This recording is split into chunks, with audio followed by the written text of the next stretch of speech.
안녕, 신앙생활. 관념적 정답이 아닌 삶의 언어로 신앙을 이야기하다. 글 김정주, 펴낸 곳, 토기장이.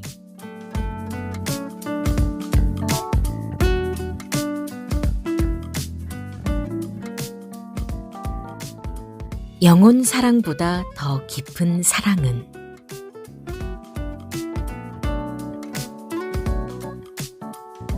영혼 사랑이라는 말이 있다. 교회 안에 있는 이들에게는 무척 반가운 말이지만 교회를 다니지 않는 사람들이 이 말을 들으면 갸우뚱한다. 영혼 사랑이 도대체 뭐야? 이 정도로 말할 수 있겠다. 사람에게는 보이는 육체와 보이지 않는 영혼이 있어. 육체보다 영혼이 더 본질적이야. 그 영혼이 구원을 받아야지 천국에 갈 수 있어. 우리는 세상과 다르기 때문에 본질적인, 보이지 않는 너의 영혼을 사랑하는 사랑을 영혼 사랑이라고 하는 거야. 기도할 때에도 영혼을 위해서 기도한다고 한다. 찬송할 때에도 영으로 한다고 한다. 복음을 가지고 전도를 하는 목적도 영혼 구원을 위해서라고 한다. 어쩌면 기독교의 제일 가는 모토는 사랑과 영혼이라고 불러도 될 지경이다. 영혼은 다소 추상적인 명사여서 정확히 무엇이라고 정의하기 쉽지 않다.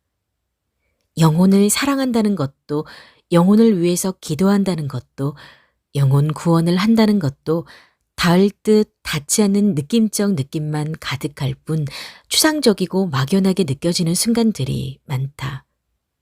꼭 영혼을 사랑해야만 좀 더 깊숙한 사랑일까? 그냥 사람 사랑이라고 하면 안 될까? 이런 질문에 대해서 고민하고 있을 때 유튜브 영혼이란 무엇인가에 나오는 김근주 교수님의 말은 참 반갑다. 사실 구약에서 영혼이라고 번역된 단어는 다 목숨, 생명 그런 뜻입니다. 영혼이 아닌 생명을 사랑한다고 한다면 이 생명에게는 빵도 필요하고 예수님의 진리도 필요하고 옷도 필요하고 안전하게 살아갈 집도 필요합니다. 하지만 영혼이라고 표현하면 집도 필요 없고 빵도 필요 없고 오직 복음만이 필요한 것처럼 여겨지게 됩니다. 이런 것들이 사람들이 살아가는데 기본적인 필요들을 가벼이 여기게 만듭니다. 그래서 저는 개인적으로 영혼을 사랑하자 그러지 말고 생명을 사랑하자라고 표현하면 좋을 것 같습니다. 영혼을 위해서 해줄 수 있는 것은 온통 영적인 일밖에 없어 보이지만 생명을 위해서라면, 사람을 위해서라면 해줄 수 있는 일이 제법 많다. 그 사람에게 필요한 것을 나눠줄 수 있는 여력이 있다면 그것을 주는 것이 곧 사랑이다. 돈이면 돈, 옷이면 옷, 먹을 것이면 먹을 것. 당신을 위해서 드릴 수 있는 것은 오직 나의 영혼뿐이라는 말은 시에서나 볼 법한 문장이다.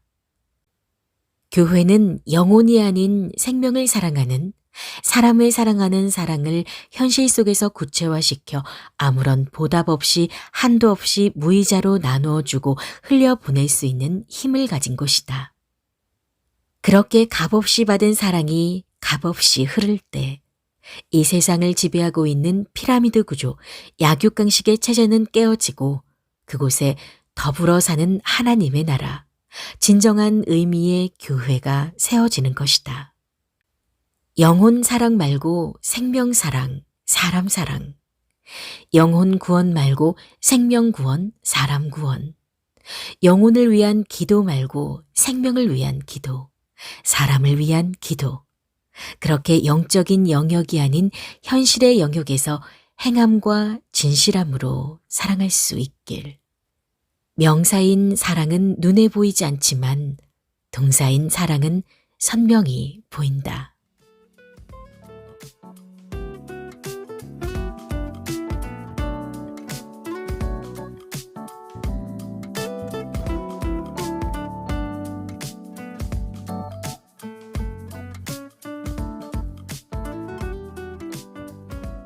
악한 게 아니라 약한 거였다.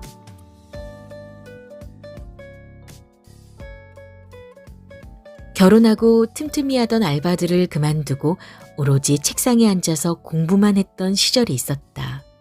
참으로 행복한 나날들이었다. 문득 그런 시간 속에서 나라는 사람이 잔인해지는 것을 느꼈다. 지식의 칼을 갈면서 그 날카로운 끝을 사람들에게 마구 갖다 대는 내 모습이 발견됐다. 왜 열렬하게 기도하지 않습니까? 왜 큐티하지 않죠? 왜 말씀을 공부하는데 열심이지 않습니까? 왜 들은 말씀대로 살아가지 않습니까? 왜 죄를 짓죠? 이런 질문들을 던지며 제대로 신앙생활을 하지 않는 듯한 사람들을 보면서 많은 답답함을 느꼈다. 오직 책상에 앉아서 말이다. 설교할 때나 성경을 가르칠 때 무의식적으로 날카로운 교리의 포크 끝으로 사람들의 영혼을 쿡쿡 찍었다. 왜 못하는 걸까? 아니, 왜 안 하는 걸까라는 의문에 답을 찾지 못해서 그런 식의 폭력으로 물었던 것이다. 그러다가 시절이 바뀌었다. 집에서 자전거 타고 10분 거리에 있는 택배 회사에서 다시 일을 하게 되었기 때문이다. 가르치고 말한 대로 삶으로 보여줄 차례가 왔다고 생각했다. 매일 5시에 일어났고 5시 반에 새벽 기도에 가서 설교 듣고 6시에서 6시 50분까지 기도하고 7시 20분까지 큐티하고 일터에 나가서 예배하는 마음으로 일을 했다. 일은 힘들지만 마음은 하늘이 주신 평강으로 가득하고 기뻤다. 딱 일주일 동안만. 일 시작하고 나서부터 새벽 기도를 나가는 것은 추억이 되었다. 새벽 기도를 갔다가 바로 일을 하러 가면 어마어마한 육체적인 에너지가 소모되는 가운데 잘 수 없다는 실제적인 피곤보다 더 무서운 상상 속의 피곤이 대단한 부담으로 나를 짓눌렀다. 몇 번의 상상 새벽 기도 끝에 새벽에 일어났을 때 바로 수면 기도 모드로 기도했다. 일을 하면서도 예배할 수 있지. 일하러 가는 게 아니라 예배 드리러 가는 거야. 라는 마음으로 일하면 그게 예배라고 생각했다. 하지만 아침마다 3.5톤 트럭에 가득 찬 택배들을 보며 주님, 오늘도 이 자리 가운데 저와 함께 해주실 거죠? 라고 물어보면 나는 십자가를 졌으니 그건 네 몫이다. 라고 말씀하시는 것 같았다. 예수님은 죄의 무거운 짐은 다 해결해 주셨지만 택배의 무거운 짐까지 해결해 주시진 않았다. 절인 배추 15박스를 2박스씩 엘리베이터가 없는 빌라 5층까지 걸어서 배달하고 40kg짜리 쌀 5포대를 엘리베이터가 없는 빌라 4층까지 걸어서 배달하는 것을 밥 먹듯이 하니 삶의 예배가 웬 말인가. 그리스도와 함께 십자가에 못 박혔을 때 다 못 박았다고 생각한 옛사람의 쌍시옷의 옷을 입은 언어들이 샘솟듯 터져나왔다. 책상에서 그려왔던 이상적인 그리스도인의 모습은 일상에서는 그저 상상일 뿐이었다. 목회자들은 어떤 의미에서 보면 영적인 부르주아라고 말할 수 있다. 책상에 앉아 경건의 의무를 다하며 살아간다면 일반 성도들보다 영적으로 풍성함을 누릴 수 있다. 하지만 책상에만 앉아서 영적인 부르주아 꼴을 하고 있으면 다소 잔인해진다. 즉, 성도들의 신앙생활에 대해서 심각한 이해결핍을 가지게 되는 것이다. 진실하고 정직하게 살려고 발버둥 치는 성도들이어도 연약함들이 있기 마련이고 속사정이 있기 마련이다. 그 모든 것은 획일화된 날카로운 교리의 칼을 갖다 대고 고기 썰듯이 썬다고 해결되는 것이 아니다. 그런 설교나 가르침은 듣는 사람들의 마음의 상처를 치유하기는커녕 상처를 만든다. 진실하게, 정직하게 전하는 것은 잊지 말되 그럴 수밖에 없는 연약함을 깊이 끌어안고 자신 안에도 그러한 연약함이 있음을 함께 나누며 선포해야 한다. 그럴 때 날카로운 차가운 가르침보다는 조금 무디더라도 뜨겁게 달구어진 가르침이 더 빨리 마음의 구멍을 뚫을 수 있는 법이다. 흔히 시대정신의 흐름에 합류한 설교들을 현실적이라 하는데 나는 목회자가 성도들의 속사정을 마음 깊숙한 곳에서 함께 느끼면서 많은 눈물을 머금고 외치는 모든 설교가 진정한 현실적인 설교라고 생각한다. 후에 사우나에서 일을 했다. 새벽 근무를 나갈 때는 5시 반까지 출근해야 했는데 집에서 3시 50분에 일어나서 4시 첫 차를 타야지 간신히 늦지 않고 갈 수 있었다. 첫 차에는 항상 사람들이 가득 차 있었다. 내가 곤히 자고 있던 시간에 그렇게 많은 사람들이 깨어서 현실 속에서 발버둥 치면서 살고 있었던 것이다. 책상에만 앉아서 공부해서는 절대로 알 수 없는 영역이었다. 오후 근무를 나가면 낮 12시에 출근해서 밤 12시에 퇴근하고 집에 도착했다. 일을 하면서 욕도 많이 먹고 스트레스도 많이 받았다. 몸이 지친 날에는 지하철을 타고 오는데 맨정신으로 돌아오기가 힘들었다. 감당할 수 없는 무게 속에서 기도의 가락도 잘 잡히지 않았다. 아니, 기도뿐만 아니라 아무것도 하고 싶지 않았다. 그 시간을 복기해 보니 직장인들의 삶의 무게가 어느 정도 되는지 어렴풋이 알 수 있었다. 그들이 집에 안 들어가고 술을 마시는 것에 대해서 정죄가 아닌 깊은 연민이 들었다. 술 마시는 것은 죄다 라는 어줍지 않은 단죄보다 그거라도 마시지 않으면 버틸 수 없는 그 사람들의 참을 수 없는 곤고함들이 눈앞에 어른거려서 많이 울었다. 성경을 많이 보고 싶었다. 두꺼운 책들을 읽고 싶었다. 글도 마음껏 쓰고 싶었고 오래 기도하고 싶었다. 그러려면 일을 그만두어야 하는데 그러면 도저히 재정적인 형편이 감당이 안 되었다. 어쩔 수 없이 일을 해야만 했다. 이런 게 일상 자체인 사람들의 마음속에 있는 갈급함이 느껴졌다.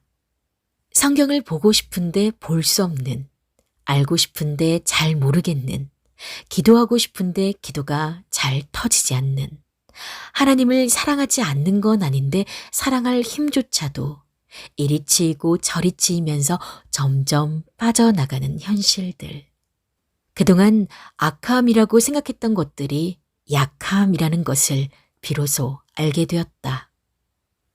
이런 시절 속에서 반년 조금 넘게 성경도 많이 못 보고 두꺼운 책도 읽지 못하고 기도도 많이 못했다. 책상에 앉아 있었던 기억도 점점 사라졌다.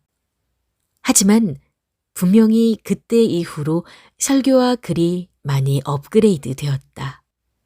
신학적인 묵직함이야 여전히 부족하지만 사람들의 삶의 그 속사정들을 품은 눈물을 머금어서 그런지 그것을 보완할 수 있는 다른 묵직함들이 설교의 생명력을 불어넣어 주었다.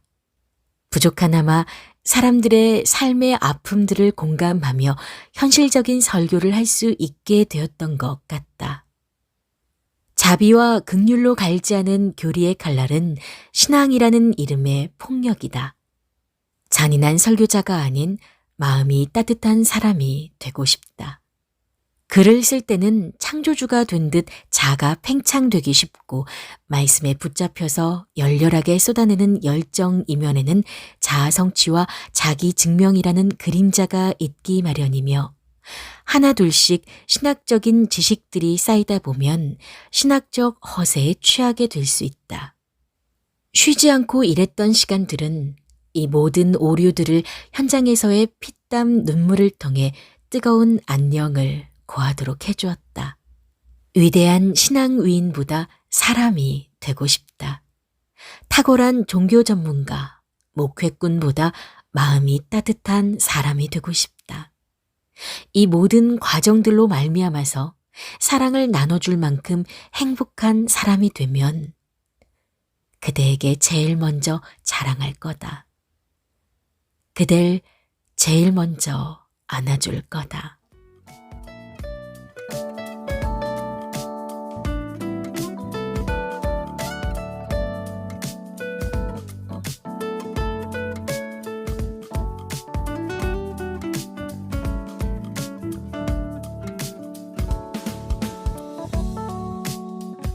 밑 빠진 독에 계속 물을 부을 수 있는 이유.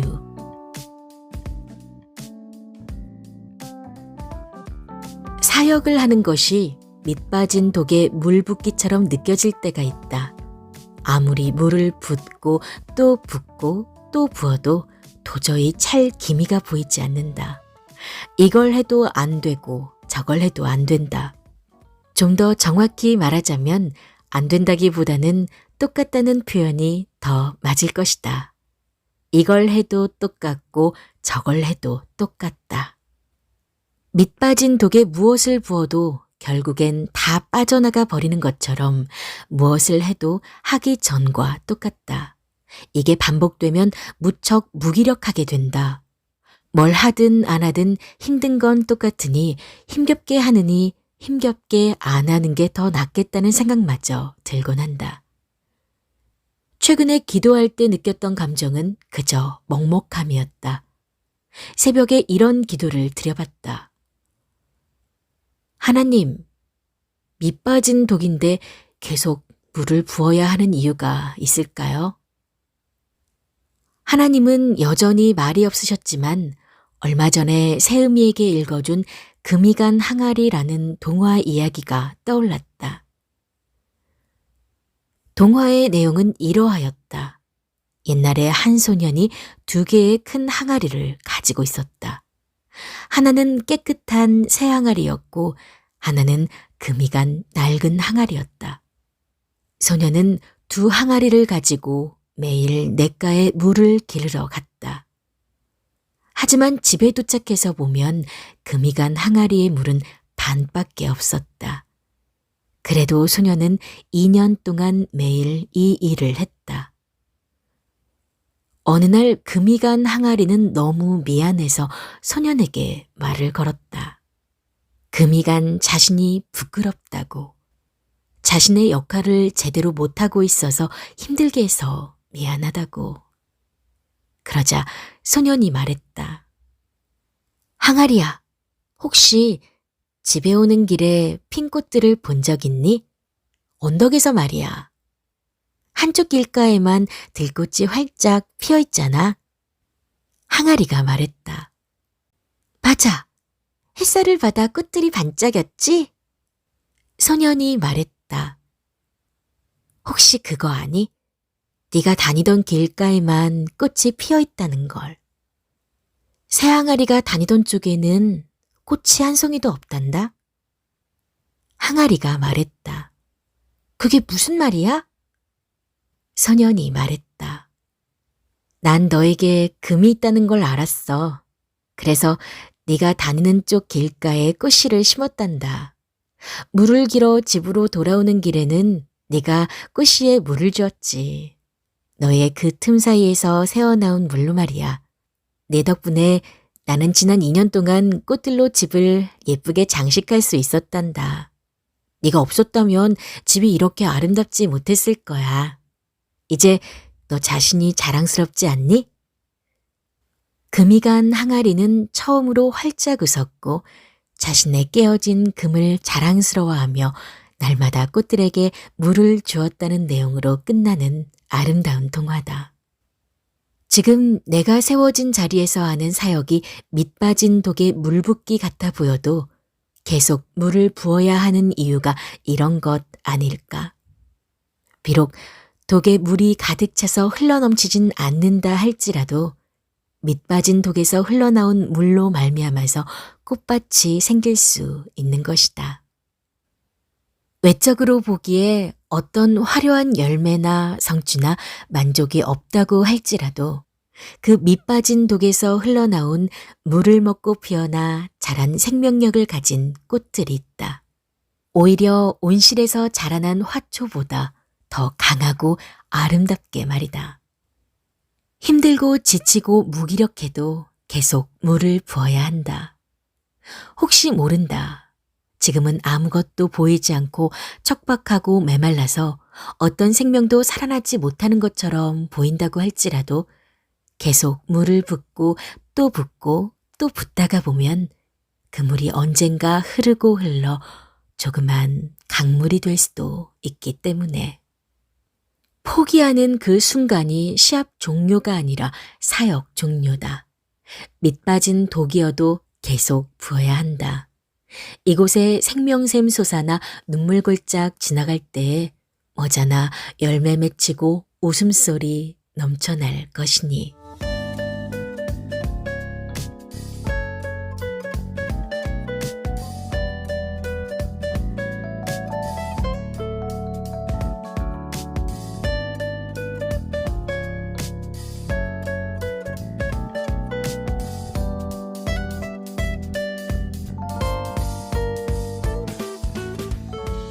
순종이라는 이름이 더 이상 아프지 않았으면 좋겠다.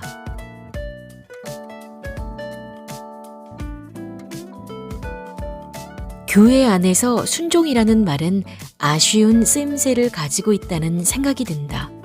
예를 들면 이런 식이다. 어떤 직장인이 있는데 상식적으로 이해가 안 가는 일을 상급자가 시킨다. 도저히 납득이 안 돼서 괴로워하고 괴로워하다가 내가 저 보이는 상급자에게 순종하는 것이 아닌 하나님께 순종하는 것이라는 신앙의 명제를 만들고 그 일 속으로 걸어간다. 시간이 흘러보니 그 일을 통해서 하나님께서 생각지도 못한 놀라운 일을 이루시는 결과가 나오고야 만다. 보이는 사람의 권위가 아닌 보이지 않는 하나님의 권위를 믿고 순종을 했더니 이렇게 되었다는 것이다. 즉, 말이 안 되는 것도 순종이라는 이름으로 해내면 말이 되게 된다.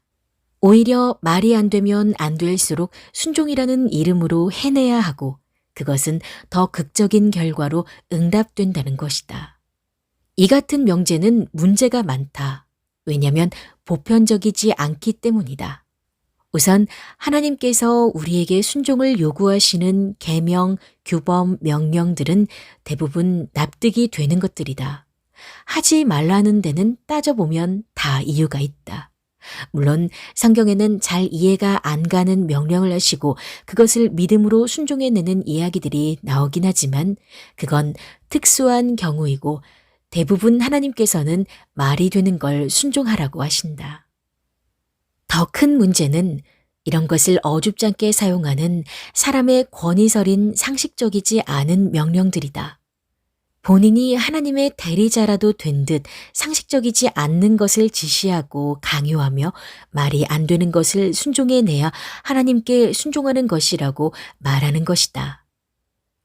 그것은 권위도 믿음도 아닌 인간성에 문제가 있는 행동이라고 생각한다. 그러면서 그들은 순종하세요라는 말을 쓰는데 상식적으로 알아들을 수 있게 납득이 되고 명분이 충분하다면 그런 말을 굳이 쓰지 않아도 알아서 동의하고 행동하기 마련이다. 이성적이지도 합리적이지도 않으면서 순종이라는 불도저로 밀어붙이는 것은 믿음이 아니라 하라면 해의 속성을 가진 가부장적이고 군대적인 정신이 가득 담겨 있는 폭력이 아닐까 싶다. 모교회에서 20대 신학생이라는 포지션으로 애매하게 존재했던 시절. 나는 이런 순종을 수도 없이 강요받아왔다. 교회에서 전도축제를 할 때 전도 대상자를 작정하라고 했는데 나는 전도할 사람이 없어서 고민하며 3명을 써갔다. 바로 소그룹 리더와 담당 목사님에게 불려갔다. 넌 신학생이 되어가지고 믿음이 이거밖에 안 되냐고 했다. 믿음이 이거밖에 안 되는 게 아니라 관계가 이 정도 영역뿐이라고 말했더니 더 작정하라고 했다. 어떻게 한 사람이 단기간에 3명 이상을 전도하느냐고 물었더니 돌아오는 말은 넌 신학생이고 목회자가 될 사람이니 순종하라는 것이었다.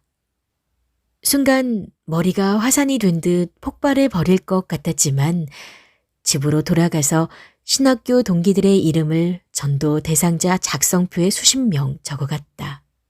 그제야 리더와 목사님은 흐뭇해하며 내가 순종을 배웠다고 했다.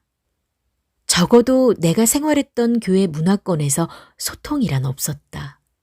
소통을 원하면 원할수록 돌아오는 것은 고통뿐이었다. 이제 와서 이야기하지만 이해가 안 가고 납득이 안 되는 걸 하나님 앞에서 순종한답시고 해내서 결과적으로 좋은 게 돌아온 적은 없었던 것 같다. 한 가지가 있었다면 순종이라는 말을 사람을 향하여 쓰지 않게 된 것이 최고의 유익이었다. 신앙이라는 이름으로 자행되는 몰상식함에 기초한 권위적이고 강요된 순종이 없어지기를 원한다. 무언가를 부탁할 일이 있다면 정중하게, 이성적으로, 논리적으로, 인격적으로 관계 가운데 소통을 하면서 이루어지길 바랄 뿐이다. 그런 모든 과정들은 생략하고 순종이라는 이름으로 찍어서 누르는 것은 옳지 않다. 최근에 공동체에서 어떤 말을 했을 때 누군가 순종하겠습니다 라고 했다. 순간 그 말에 거부감이 들어 이렇게 말했다. 순종이라는 말 쓰지 않으셔도 됩니다. 제 말에 충분히 납득이 되면 그렇게 하시고 만약 아니라면 제가 더 설득되게 말씀드리겠습니다. 그리고 그렇게 했는데도 여러 가지 상황이나 환경이 여의치 않으면 거절해 주셔도 괜찮습니다. 저는 순종이 아닌 소통을 원합니다. 순종이라는 이름이 더 이상 아프지 않았으면 좋겠다. 순종이 아닌 정중한 부탁과 예의와 친절이 가득한 소통과 협력이 일어나면 좋겠다. 순종은 하나님 앞에서 잘하고 사람 앞에서는 사랑과 소통만이 가득한 순정 넘치는 순종만이 가득하길.